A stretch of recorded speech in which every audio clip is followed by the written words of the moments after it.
Bonjour à tous, je vais vous parler aujourd'hui des assemblées générales. Alors, les assemblées générales, évidemment, c'est quand on est en société, ça peut être aussi en association d'ailleurs. Les assemblées générales sont pour les sociétés civiles et les sociétés commerciales le mode de décision. Alors, on va distinguer deux types d'assemblées. On va parler d'assemblée ordinaire, on va parler d'assemblée extraordinaire. Quelle est la différence ? C'est assez simple, vous allez voir. On va commencer peut-être par les assemblées extraordinaires. L'assemblée extraordinaire est celle qui va modifier les statuts. Les statuts, vous savez, c'est ce document qu'on va signer le jour où on s'associe. Alors, qu'est-ce qui modifie les statuts? Qu'est-ce qu'il y a dans les statuts? Il y a le nom de la société, il y a son adresse, il y a son activité, qu'on va appeler l'objet social. Il va y avoir éventuellement la date de clôture et puis les associés. Quand on va modifier ces choses-là, la décision va devoir se prendre en assemblée générale extraordinaire donc parce qu'elle va modifier le contrat constitutif de la société.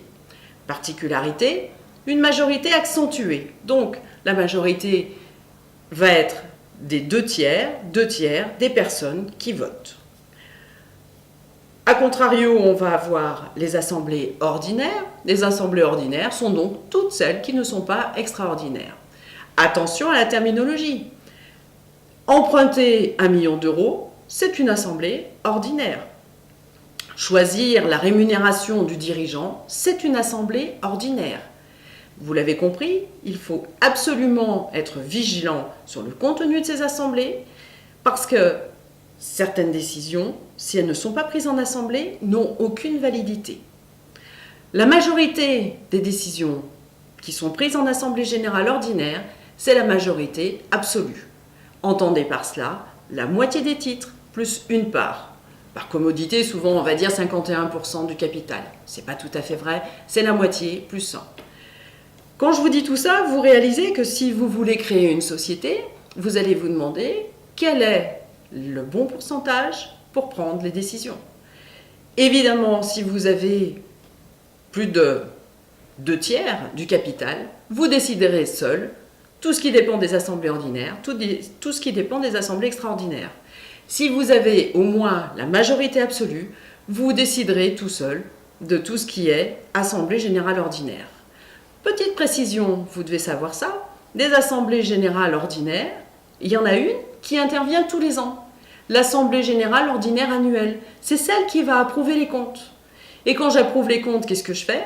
Je vais donner quitus au dirigeant de sa gestion et je vais également décider l'affectation du résultat. En clair, les bénéfices, on en fait quoi? Est-ce qu'on les distribue aux associés? Est-ce qu'on les laisse à l'intérieur de la société?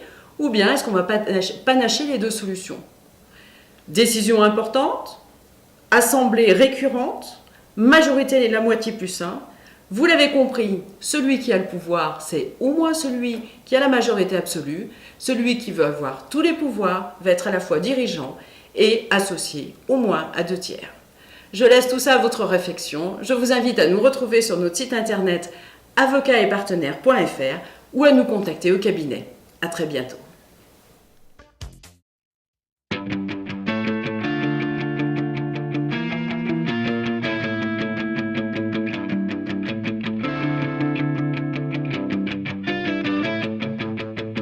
Sueño libertad